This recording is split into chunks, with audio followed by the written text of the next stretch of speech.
Assalamualaikum,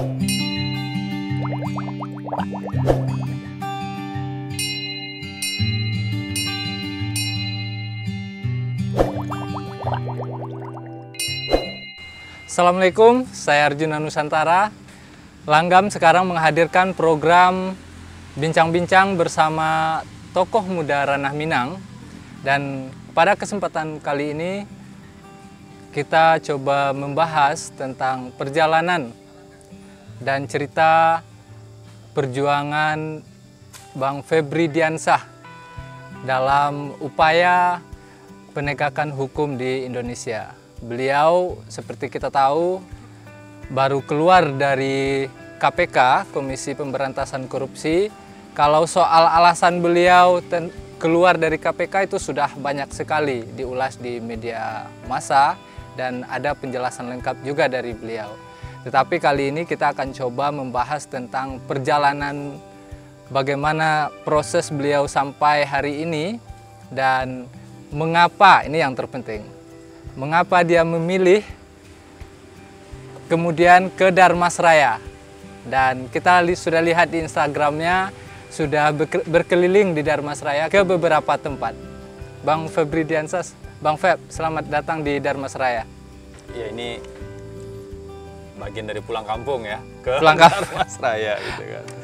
Jadi abang aslinya memang dari Minang, Sumatera Barat ya? Dari lahir sampai dengan kuliah sempat di Universitas Andalas ya. Itu di Padang, Sumatera Barat. Keluarga di Payakumbuh, tapi interaksi secara sosial itu lebih banyak di Padang, di Sumatera Barat. Abang di Payakumbuh itu dari SLTA? Di Padang mulai dari SD, SMP, SMA. Di Padang? Di Padang. Kemudian tahun 2000 ikut UMPTN ya, 2000 itu masih UMPTN ya. Kalau sekarang mungkin udah berubah namanya ya. Itu lulus di Universitas Andalas di manajemen. Kabarnya tidak lulus di Universitas Andalas, Pak? Ya, saya itu selalu bilang begini. Alumnus dari Universitas Andalas, ya, alumni dari Universitas Gadjah Mada. Jadi alumnus ini alumni tidak lulus. Jadi sempat kuliah 2 tahun di Universitas Andalas, kemudian ikut tes, lulus di Fakultas Hukum UGM. Bang Febri sebagai tokoh dan bagian dari KPK itu sudah banyak yang mengetahui. Tapi bagaimana Bang sampai bisa abang yang dari bisa sampai ke menjadi jubir di KPK? Kalau proses karirnya itu kan sebenarnya nggak terlalu panjang ya. Tahun 2007 saya lulus dari UGM, Fakultas Hukum UGM, kemudian langsung jadi peneliti awal lah, peneliti magang gitu ya di Indonesia Corruption Watch di ICW. Sekitar mungkin 7 tahun, 2013. Kemudian saya masuk ke KPK, tapi belum jadi juru bicara di Direktorat Gratifikasi pada saat itu. Baru jadi juru bicara, jadi Kepala Biro Humas tahun 2016. Ada proses seleksi di KPK, karena kami itu di KPK dulu kan seleksinya bukan hanya saat masuk, saat mau pindah tempat, saat mau naik jabatan begitu, harus apply. Jadi seleksi lagi mulai administratif, psikologi, kompetensi, bahasa Inggris, kesehatan, sampai wawancara user gitu kan. Jadi tahapannya itu sampai saya keluar dari KPK, pamit lah ya dari KPK itu sekitar Oktober berarti ya, Oktober 2020. Oktober kemarin. Tapi sebelum kita membahas soal abang keluar dari KPK, ketika dari ICW kemudian masuk ke KPK itu apa yang mendorong abang untuk ikut terlibat lah di berpartisipasi di KPK? Sebenarnya saya nggak mau masuk KPK.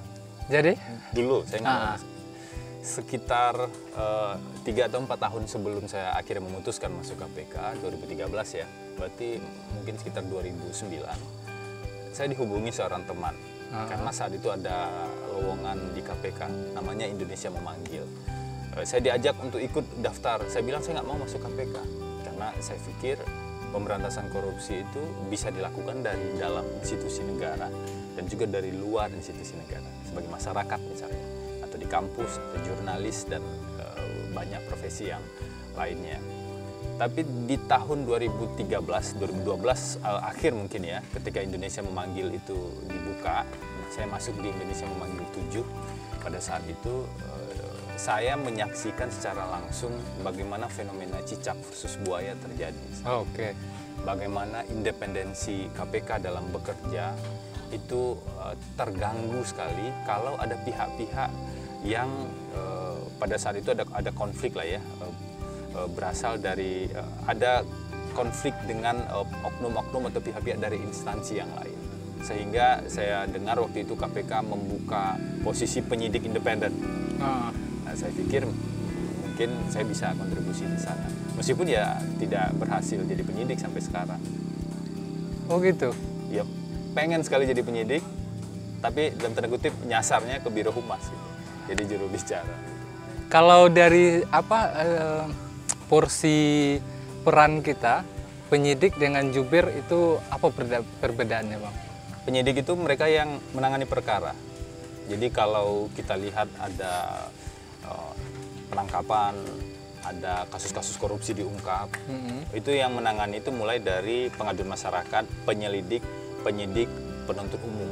Jadi itu yang menangani, dan unitnya itu di Kedeputian Bidang Penindakan kalau di KPK. Sedangkan juru bicara di Biro Humas, dia tugasnya menyampaikan informasi sebenarnya dan membangun komunikasi publik ke masyarakat. Jadi ada beberapa elemen yang ada di dalam KPK yang kemudian bekerja sebagai sebuah tim besar, kan konsepnya sebenarnya seperti itu. Dan apa yang mendorong Abang untuk ingin sekali jadi penyidik?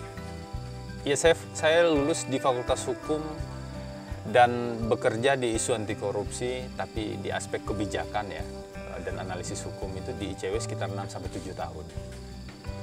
Jadi bicara soal regulasi, kebijakan, sesuatu yang bersifat makro begitu ya, bukan sesuatu yang bersifat detail dan spesifik.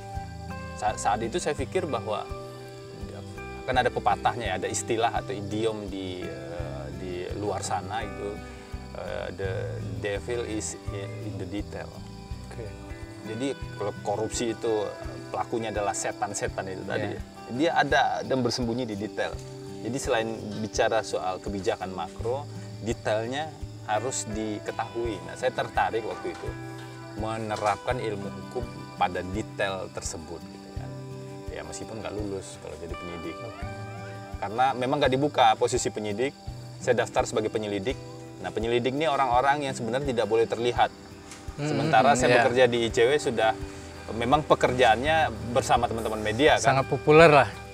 Sangat populer sih, enggak, tapi sudah terbuka di media dan itu dianggap tidak cocok jadi penyelidik. Akhirnya saya masuk ke pencegahan, dan saya nggak tahu kenapa kemudian seperti dibawa begitu, diseret arus. Kalau ibarat sungai diseret arus, masuk jadi juru bicara. Meskipun saya tidak pernah menginginkan, berharap, mencita-citakan posisi juru bicara itu. Meskipun kita tahu banyak orang yang pengen sebenarnya jadi juru bicara. Apalagi di KPK kan. Apa perbedaan ketika di ICW kemudian dengan di KPK, Bang? Dari segi perjuangan untuk penegakan hukum dan advokasi tentang pencegahan anti korupsi lah. Kalau dari aspek substansi perjuangan sama. Dan memang nggak bisa melakukan pemberantasan korupsi itu sendirian. KPK saja nggak bisa bekerja. Teman-teman di KPK itu sangat paham bahwa KPK saja kalau mau melakukan pemberantasan korupsi nggak akan bisa bekerja dengan baik. Dia perlu instansi lain, dia perlu masyarakat sipil, orang-orang yang berada di luar, dia perlu jurnalis yang punya komitmen, kampus-kampus dan akademisi-akademisi. Jadi memang harus bareng-bareng sebenarnya. Sehingga berada di KPK atau berada di tempat lain itu lebih pada soal pembagian porsi mana dan siapa yang harus melakukan upaya pemberantasan korupsi itu. Yang paling penting sebenarnya adalah ideologinya dan pemahaman tentang nilai-nilai anti korupsi, sikapnya yang paling penting. Dan itu saya yakin baik saya ataupun teman-teman yang lain itu tidak dibangun, sikap anti korupsi itu tidak dibangun ketika kuliah saja, ketika di kantor saja, tapi dari kecil. Saya ingat betul waktu masih umur mungkin sekitar umur 4 atau 5 tahun ya. Rasanya saya masih ingat persis waktu itu dibawa orang tua naik Vespa, saya masih bisa berdiri di depan dan jalanan di sana jelek di dekat rumah. Payakumbuh. Di Padang ini. Oh, di Padang. Jalanan di bagian tertentu itu sangat jelek, banyak lubang dan lain-lain. Tapi ada bagian jalanan yang kebetulan itu dekat rumah para pejabat di sana, itu bagus sekali. Muncullah satu pertanyaan ke orang tua saya, Pak, ini kenapa jalanannya berlubang, sementara di sini bagus? Bukankah semuanya harusnya dibangun secara bagus? Nah, pada saat itu saya dijelaskan tentang ada satu praktek namanya orang sebenarnya diberikan anggaran untuk bangun jalan, tetapi speknya bahasanya apa ya waktu itu? Tapi mungkin semennya dikurangi sehingga biaya-biaya itu diambil oleh orang yang mengerjakan itu.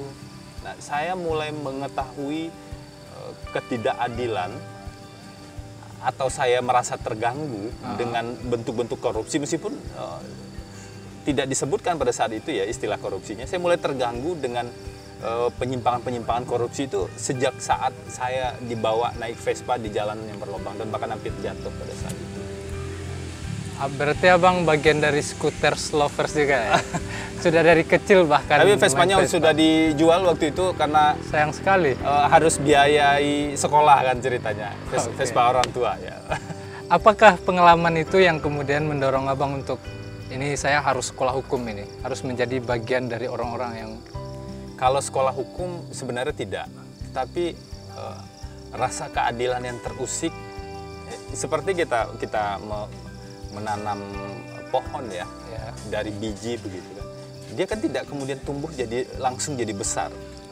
Dia ditanam dulu, ada bijinya, dirawat, kemudian tumbuh pelan-pelan, dipengaruhi oleh lingkungan. Nah, sikap anti korupsi juga seperti itu. Umur 4 atau 5 tahun mungkin saya hanya sebuah kecambah kecil mungkin ya. Kecambah kecil, tapi kemudian ketika disiram, diberikan pendidikan, contoh-contoh sikap moral, baik di rumah ataupun di lingkungan. Lingkungan di Minang ini, menurut saya, itu mengajarkan kita tentang sikap-sikap seperti itu. Nah, misalnya itu tumbuhlah, ya misalnya kita nggak akan kita akan cenderung bilang apa adanya. Kita nggak akan berpura-pura.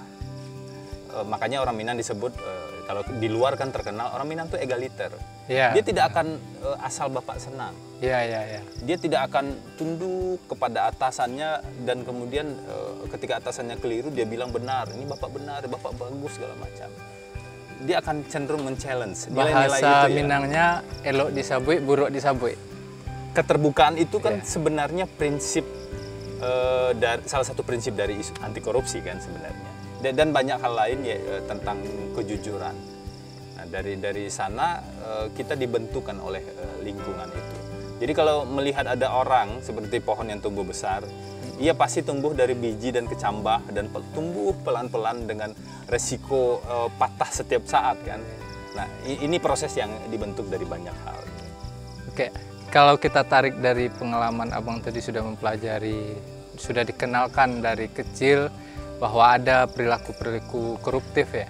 Kemudian ketika abang di KPK atau waktu di ICW, apakah keinginan untuk dan pengetahuan waktu kecil itu berpengaruh nggak untuk menjadi semangat agar lebih serius dan kerja keras dalam penegakan semua yang sebenarnya bukan pengetahuan dalam arti oh saya tahu begini, saya tahu begitu. Karena apa yang terjadi dari kecil itu kan pembentukan sikap ya. Sikap dan keyakinan kita kan. Kalau kita yakin bicara bohong itu atau mengambil hak orang lain itu sesuatu yang keliru, kita akan pegang itu sampai kapanpun kan. Kecuali memang ada kondisi-kondisi tertentu dan orang-orang tiba-tiba berubah di tengah jalan, kita tidak sedang bicara itu. tapi sikap itu yang membawa cara kita melihat persoalan, cara kita mengambil keputusan, cara kita memilih dalam tanda kutip berhubungan dengan siapa gitu kan.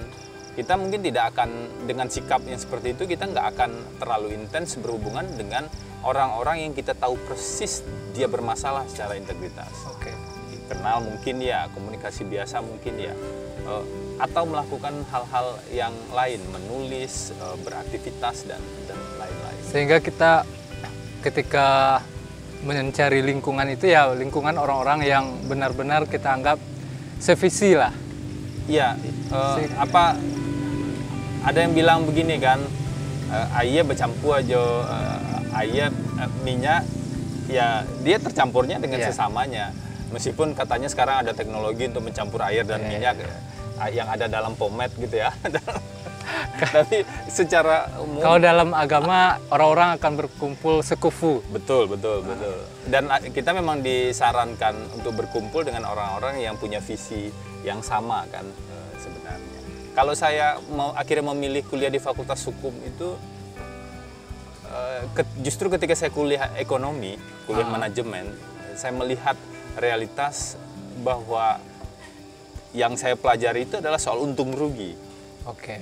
Dan di sisi lain, karena saya ikut pers mahasiswa, saya melihat realitas ada orang-orang yang tidak bisa saya bantu dengan ilmu manajemen saya pada saat itu untuk menyelesaikan persoalannya. Orang-orang yang nggak ngerti hukum tapi kemudian dirugikan karena persoalan-persoalan hukum atau bahkan diperas dan lain-lain gitu kan. Setelah 2 tahun saya pikir saya harus ambil Fakultas Hukum meskipun saya sangat benci ilmu hukum. Saya tidak pernah bayangkan di SMA saya akan kuliah hukum. Suatu hari nanti, apalagi berprofesi sebagai katakanlah profesi hukum, menjalankan profesi hukum seperti itu. Sehingga yang jurusan ekonomi ditinggalkan. 2 tahun waktu itu niatnya saya mau selesaikan juga. Kemudian saya 1 tahun ke UGM, berangkat ke Jogja. Meskipun waktu itu pas berangkat ke Jogja saya bawa uang 700.000 ya. Sementara tahun 2002. Jadi saya bawa uang 700.000. Ketika di Jogja saya baru tahu biaya pendaftaran dan lain-lain itu 1.250.000. Tapi di sini di Minangkabau kita diajarkan untuk merantau. Oke. Merantau itu justru orang yang mencari ilmu ke tempat lain, mencari pengalaman ke tempat lain agar nanti bisa bermanfaat kan begitu kan. Di konsep merantau kita nggak pernah diajarkan harus bawa bekal uang yang banyak kan. Tapi bekalnya di sini kan, di niat itu. Itu salah satu sistem nilai yang saya pahami di Minangkabau ya. Dan meskipun uangnya nggak cukup ya, ada selisih berapa itu ya, 500.000. Akhirnya saya bikin surat pengajuan penundaan pembayaran uang kuliah kan ke rektor pada saat itu. Dan dikabulkan.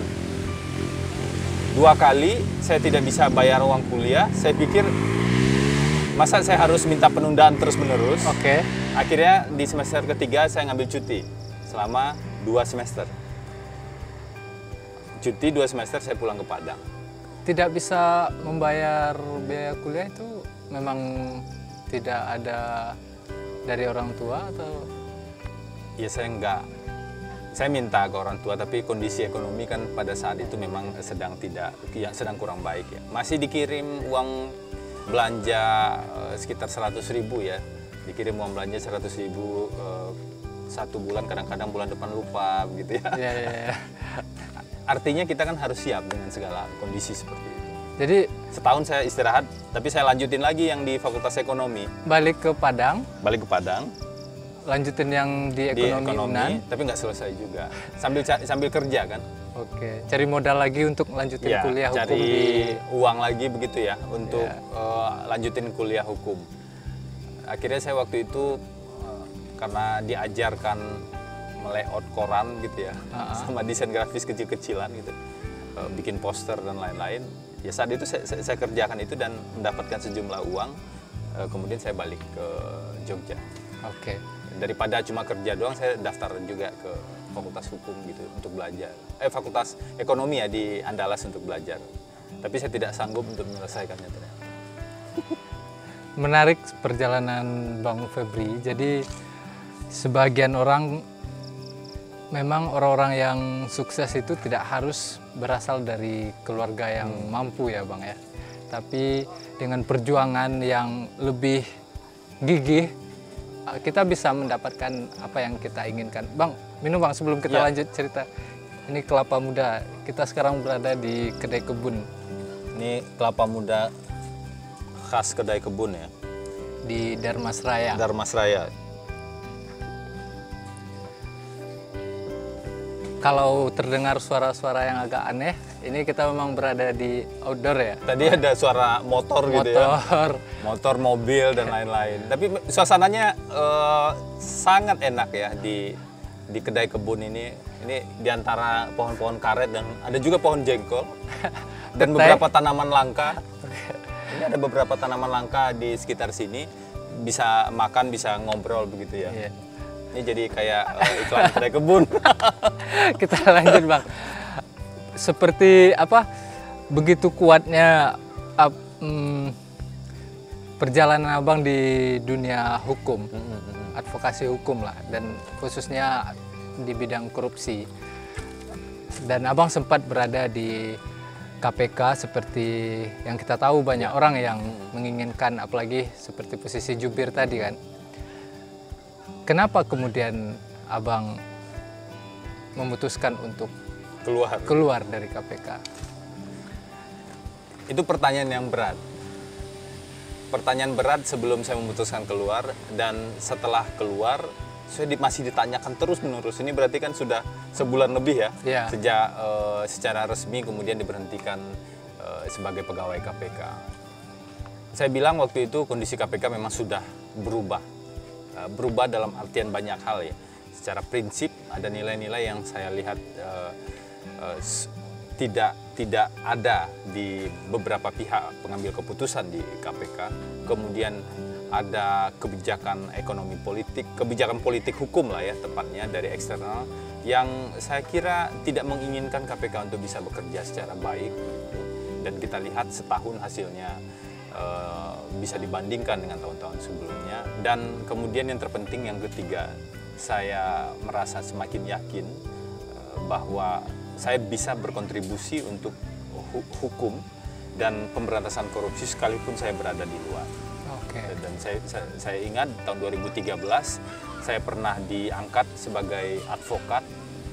Saya kira ini juga jadi momentum yang cukup baik untuk menginisiasi pembangunan kantor advokat anti korupsi. Makanya saya dan Donald Faris yang juga sudah keluar dari ICW sebulan sebelumnya itu membentuk visi integritas yang salah satu tujuannya mengadvokasi korban korupsi, perlindungan konsumen dan pelayanan jasa hukum yang menggunakan standar-standar anti korupsi itu. Saya tertantang juga bersama Donald untuk membuktikan kalau Anda pegang prinsip Anda, bukan berarti Anda tidak bisa hidup dalam profesi hukum ini. Dimanapun kita berada pasti bisa. Sepanjang sikap tadi tetap dipegang.